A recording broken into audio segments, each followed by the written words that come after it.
नमस्कार बच्चों। अपने इस लेक्चर में हम लिगेंड के प्रकार के बारे में यानी टाइप ऑफ लिगेंड के बारे में पढ़ेंगे। जैसा भी मैंने पिछले वीडियो में अपने बताया कि लिगेंड किसको बोलते हैं। लिगेंड उसको बोलते हैं जो केंद्रीय धातु परमाणु के साथ एरो बॉन्ड बनाता है, यानी सेंट्रल मेटल एटम के साथ एरो बॉन्ड बनाता है। जैसे मैंने एग्जाम्पल बताया था, CN का एग्जाम्पल बताया था, CO का एग्जाम्पल बताया था। ठीक है, F है, Cl है, Br है, I है, बहुत सारे एग्जाम्पल हैं। ROH है। ROH में O केंद्रीय धातु परमाणु के साथ एरो बॉन्ड बनाता है। अपने इस लेक्चर में हम टाइप ऑफ लिगेंड के बारे में बात करेंगे। सबसे पहले तो लिगेंड कितने टाइप के होते हैं। ठीक है, लिगेंड कई टाइप के होते हैं। जैसे पहला है एक दंती लिगेंड। एक दंती लिगेंड क्या होता है? जो केंद्रीय धातु परमाणु यानी ऐसा कंपाउंड या आयन जो केंद्रीय धातु परमाणु के साथ केवल एक एरो बॉन्ड बना सके, जैसे F- है। ठीक है, ये केवल एक एरो या बॉन्ड केंद्रीय धातु परमाणु के साथ बनाता है। ठीक है, F- है, Cl- है, Br- है, I- है, H- इसको आप कॉपी करके नोट करिए। ठीक है, OH- है, ये एक दंती लिगेंड है। Cn- है, SCN- है, Cn- SCN- SCN- CNS- है। ठीक है, O- है, NO2- NO3- अब नोट करते चलिए। NO3- है, O2-, ठीक है, O2-, और N3- है,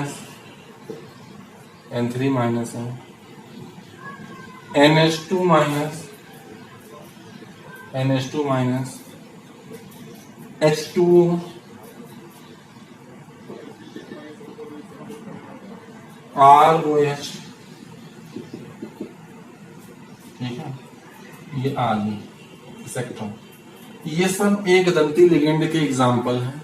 ठीक है, ये सेंट्रल मेटल एटम के साथ एक एरो बॉन्ड बनाते हैं, दो एरो बॉन्ड नहीं।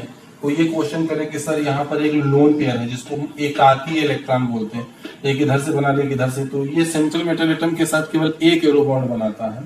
ठीक है, OH है, O एरो बॉन्ड बनाता है। CN में भी एरो बॉन्ड बनता है, Cl-, एक एरो बॉन्ड जो सेंट्रल मेटल एटम के साथ बना है उसको हम लोग बोलते हैं एक दंती लिगेंड। जो सेंट्रल मेटल एटम के साथ एक एरो बॉन्ड बना है उसको बोलते हैं। इसके अलावा NH3 भी एग्जाम्पल है, एक एग्जाम्पल और नोट कर लीजिए। NH3 भी एक एग्जाम्पल है। ये लोग सेंट्रल मेटल एटम के साथ एक एरो बॉन्ड बनाते हैं। ठीक है, इसलिए इनको एक दंती लिगेंड बोला जाता है। तो इसको आप कॉपी करके नोट करिए। ठीक है, कॉपी कर लीजिए, फिर हम आगे बढ़ते हैं। उसके बाद नंबर आता है, तो एक दंती लिगेंड की डेफिनेशन यही है कि वह परमाणु, वह इलेक्ट्रॉन दाता समूह जो धातु आयन केंद्रीय धातु के साथ केवल एक सहसंयोजी बंध बनाता है, उसे हम एक दंती लिगेंड बोलते हैं। ये केंद्रीय धातु परमाणु के साथ केवल एक सहसंयोजी बंध बनाता है। देखो, सहसंयोजी बंध बनाता है। CN का एग्जाम्पल मैंने आपको पहले बता दिया इसीलिए। ठीक है, कार्बन का साइनाइड आयन जो है इसका एग्जाम्पल। उसके बाद है द्विदंती लिगेंड।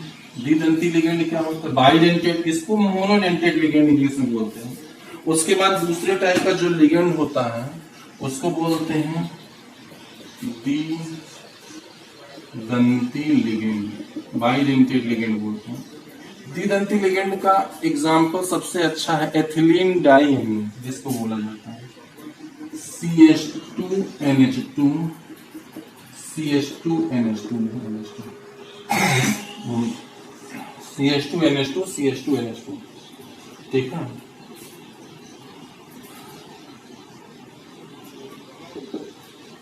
CH2NH2, CH2NH2, ये एथिलीन डाइमीन है। इसको EN बोला जाता है। इसका नाम होता है एथिलीन डाई अमीन। देखो अमीन, ये THY लिगेंड है, DI di amine, AMMIME ethylene diamine होता है। ये बाइडेंटेड लिगेंड। आप देख रहे होंगे कि इस एक ही कंपाउंड में एक NH2 ये है और एक NH2 ये, यानी ये सेंट्रल मेटल एटम के साथ दो एरो बॉन्ड बना सकता है, एक ऐसे और एक ऐसे। ये सेंट्रल मेटल एटम के साथ दो एरो बॉन्ड बना सकता है, एक ऐसे और एक ऐसे।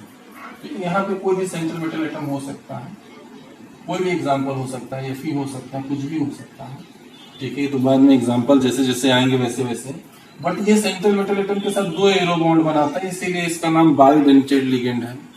और कौन सा बाइडेंटेड लिगेंड है? ऑक्सिलेट, COO माइनस, फिर आगे COO माइनस, इसको बोलते हैं ऑक्सिलेट। ऑक्सिलेट है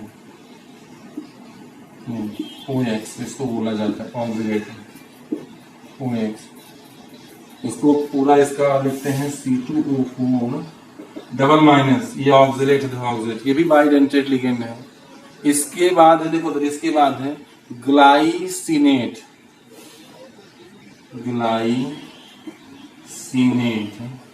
ये भी बाइडेंटेड लिगेंड है। ग्लाइसिनेट की जो डेफिनेशन है वो ये है, सॉरी फार्मूला है NH2 ये है, फिर CH2 COO माइनस, इसको लिखते हैं GLY, ग्लाइसिनेट बोला जाता है इसको, ठीक है। और क्या एग्जाम्पल है? एसिटिल एसिटोनेट, एसिटिल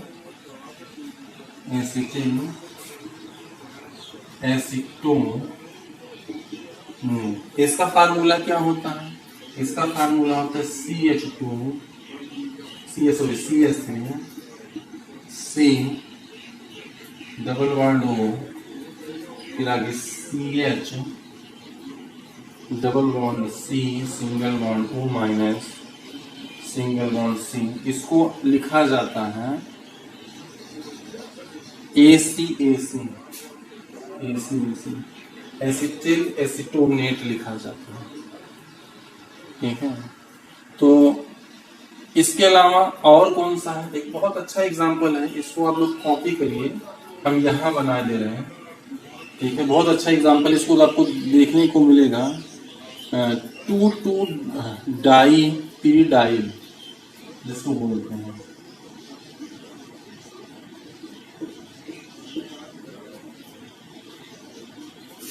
ये आपका हो गया पिरिडीन और ये आपका हो गया पिरिडीन। यहाँ पे नाइट्रोजन ऐड कर दीजिए। ये दोनों सेंट्रल मेटल एटम के साथ दो एरो बॉन्ड, इसका नाम है 2,2-डाइपीरिडाइल। 2,2-डाइपीरिडाइल। तो ये आप कॉपी करिए, ये आपका बाइडेंटेड लिगेंड का एग्जांपल है, बाइडेंटेड लिगेंड का एग्जांपल है, ठीक है। कॉपी करिए, स्क्रीनशॉट ले लीजिए, फिर आप कॉपी करते रहिएगा, फिर हम आगे बढ़ते हैं, ठीक है। इसके बाद है ट्राइडेंटेड लिगेंड। ट्राइडेंटेड लिगेंड का जो एग्जांपल है वो हम आपको लिखे दे रहे हैं, ठीक है। ट्राइडेंटेड लिगेंड का एग्जांपल त्रिदंती लिगेंड जिसको बोला जाता है। हालांकि इतना ज्यादा आपको लर्न करने की जरूरत नहीं है, ठीक है, इतना ज्यादा लर्न करने की जरूरत नहीं है। ट्राइडेंटेड ट्राइडेंटेड लिगेंड का NH है, CH2 ठीक है, CH2NH2 CH2NH2 दो, ये आपका नाम है इसका डाई एथिलीन ट्राइएमीन।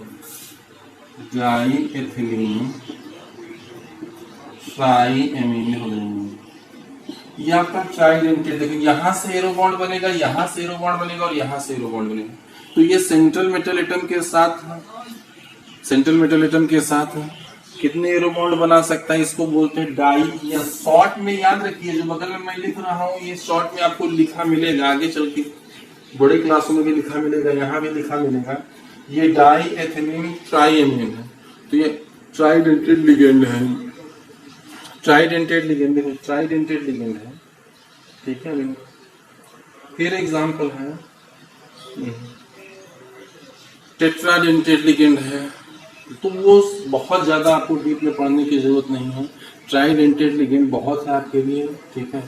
फिर जो डेफिनेशन जाने रहिए, जो सेंट्रल मेटल एटम के साथ केवल सिंगल एरो बॉन्ड बनाता है वो मोनोडेंटेड लिगेंड यानी एक दंती लिगेंड है। जो सेंट्रल मेटल एटम के साथ डबल बॉन्ड बनाता है, मतलब दो एरो बॉन्ड बनाता है, दो अलग अलग एरो बॉन्ड बनता है, एक साथ डबल बॉन्ड, सॉरी मैंने गलत बोल दिया, एक साथ डबल बॉन्ड नहीं, दो एरो बॉन्ड बनाता है, वो द्विदंती लिगेंड होता है। जो सेंट्रल मेटल एटम के साथ तीन एरो बॉन्ड बनाता है वो त्रिदंती लिगेंड हो गया, जिसको आप बोलते ट्राइडेंटेड लिगेंड बोलते हैं। जो सेंट्रल मेटल एटम के साथ 4 एरो बॉन्ड बनाया वो टेट्राडेंटेड लिगेंड है। 5 बनाया देखो पेंटाडेंटेड लिगेंड है। बहुत सारा बना है पॉलीडेंटेड लिगेंड है।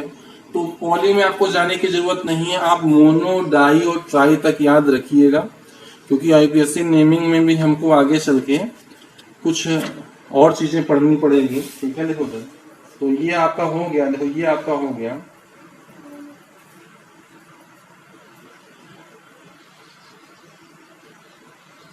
फिर है एक केंद्रक और बहुकेंद्रक। अगला मेरा जो टॉपिक, इसको आपने नोट कर लिया होगा। तो लिगेंड, टाइप ऑफ लिगेंड आप पढ़ चुके हैं। मोनोडेंटेड लिगेंड होता है, बाइडेंटेड लिगेंड होता है, ट्राइडेंटेड लिगेंड होता है। फिर है एक केंद्रक और बहुकेंद्रक उपसह संयोजन यौगिक। एक केंद्रक व बहुकेंद्रक उपसह संयोजन यौगिक। एक केंद्रक या बहुकेंद्रक उपसह संयोजन यौगिक क्या होता है? ऐसा उपसह संयोजी यौगिक जिसमें केवल एक केंद्रीय धातु परमाणु मौजूद होता है। जैसे एग्जाम्पल के लिए CO, जैसे एग्जाम्पल है CO NH3 Cl2 Cl, इसमें केवल एक केंद्रीय धातु परमाणु CO कोबाल्ट मौजूद है, कार्बन मोनोऑक्साइड नहीं है, ठीक है। आप लोग याद रखिएगा, ठीक है। बाकी ये तो धातु परमाणु है नहीं, और ये भी धातु परमाणु नहीं, और ये भी धातु परमाणु नहीं। तो जिसमें केवल एक केंद्रीय धातु परमाणु यानी कि केवल एक सेंट्रल मेटल एटम मौजूद होता है, उसको एक केंद्रक उपसह संयोजी यौगिक कहते हैं। जिसमें केवल एक केंद्रीय धातु परमाणु उपस्थित होता है उसे एक केंद्रक उपसह संयोजी यौगिक कहते हैं। बहुकेंद्रक का एग्जाम्पल हम लिखे दे रहे हैं, जिसमें एक से ज्यादा समान या भिन्न प्रकार के केंद्रीय धातु परमाणु मौजूद होते हैं। जैसे एग्जाम्पल के लिए, क्योंकि एग्जाम्पल बहुत बड़े बड़े हैं इसीलिए इनको नोट करने के लिए बड़ी विशेष सावधानी बरतनी पड़ती है। CrOH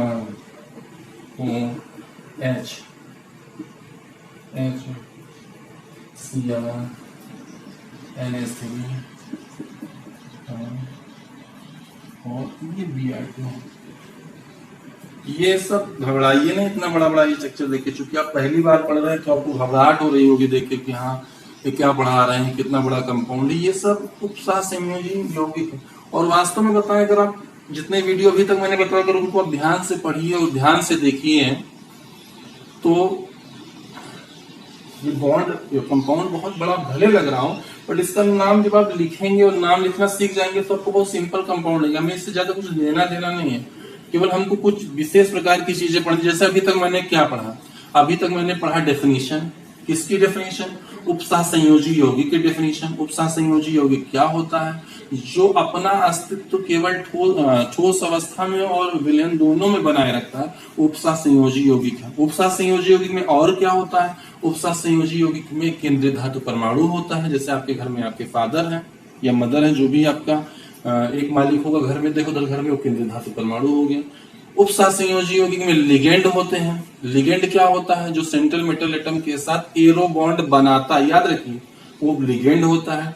टाइप ऑफ लिगेंड में मैंने पहले बताया पॉजिटिव लिगेंड, निगेटिव लिगेंड यानी धनात्मक लिगेंड, ऋणात्मक लिगेंड और न्यूट्रल लिगेंड, ठीक है। एग्जाम्पल मैंने लिखा दिया आपके पिछले वीडियो में, मैंने बताया था। उसके बाद monodentate ligand, bidentate ligand, ट्राइडेंटेड ligand, एक दंती लिगेंड, द्विदंती लिगेंड, त्रिदंती लिगेंड, बहुदंती लिगेंड, जिसको पॉलीडेंटेड लिगेंड बोलते हैं, ठीक है। ये है तो ये कंपाउंड है। फिर मैंने बताया केंद्रीय, इतनी ही चीजें हैं, ठीक है। केंद्रीय धातु परमाणु क्या होता है, ये मैंने बताया। लिगेंड जिसके साथ उपसा संयोजी बंध बनाता है, यानी लिगेंड जिसके साथ एरो बॉन्ड बनाता है, वो आपका हो जाता है केंद्रीय धातु परमाणु, ठीक है। जो उपसा संयोजी बंध बनाता है, यानी जो एरो बॉन्ड बनाता है, वो क्या हो जाता है, वो हो जाता है लिगेंड हो जाता है। फिर एक केंद्रक उपसा संयोजी यौगिक क्या होता है, और बहुकेंद्रक उपसा संयोजी यौगिक क्या होता है। एक केंद्रक उपसा संयोजी यौगिक वो होता है जिसमें केवल एक सेंटर मेटल एटम होता है। बहुकेंद्रक उपसा संयोजी यौगिक वो होता है जिसमें केवल एक से ज्यादा सेंट्रल मेटल एटम होते हैं, जैसे इसमें Cr। समान या अलग अलग टाइप के हो सकते हैं, कोई जरूरी नहीं कि Cr आया तो दोनों जगह Cr ही आएगा, अलग अलग टाइप के भी हो सकते हैं, ठीक है। तो ये Cr है, ये भी Cr है, जो Cr है ये एक केंद्रक उपसा संयोजी यौगिक है, इसके साथ ये एरो बॉन्ड बना रहा है। याद रखिए, अगर इसका स्ट्रक्चर बनाना हो आपको तो आप ऐसे बना सकते हैं, NH3 इसका स्ट्रक्चर है N S3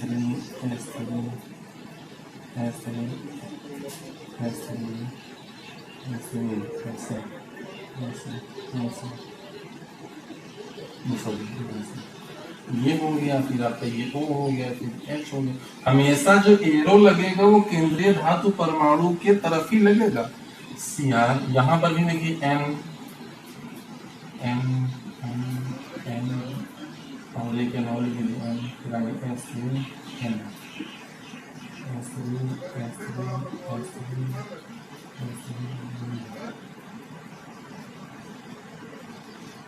और ये हमने एरो बना के आपको बताया ताकि आप समझ जाइए, घबराइए नहीं कि क्या बना दिया इतना बड़ा स्ट्रक्चर। सिंपल है, बहुत सिंपल है। अगर आप अच्छे से आईयूपीएससी नेमिंग सीख लेंगे तो ये कंपाउंड बहुत सिंपल है, बहुत ज्यादा वो नहीं। तो अपने नेक्स्ट वीडियो में हम आईयूपीएससी नेमिंग के बारे में सीखेंगे कि उपसा संयोजी यौगिक में आईयूपीएससी नेमिंग किसको कहते हैं, क्यों कैसे बनाते हैं और इसका रूल और रेगुलेशन क्या है। देखो रूल और रेगुलेशन क्या है कि आईयूपीएससी नेमिंग कैसे लिखा जाता है, उसको हम आपको पहले कॉपी करवा देंगे कैसे लिखा जाता है। और आईयूपीएससी नेमिंग में सबसे बड़ी बात यह है कि आपको पता होना चाहिए कि ये कैसे लिखा जाता है और इसको क्या लिखते हैं और इसको क्या लिखते हैं, दोनों में डिफरेंस है। आपको तो लग रहा होगा कि अच्छा दोनों ये Cl2 है तो एक क्लोरीन अणु हो गया और क्लोरीन परमाणु, ऐसा नहीं है। इसका नाम अंदर वाले का नाम कुछ और तरीके से लिखते हैं, इसका कुछ और तरीके से, सेंट्रल मेटल एटम का कुछ और। अमोनिया को अमोनिया नहीं लिखा जाता है, तो हम अपने नेक्स्ट वीडियो में बनाएंगे। तब तक आप लोग इसको कॉपी करके नोट कर लीजिए।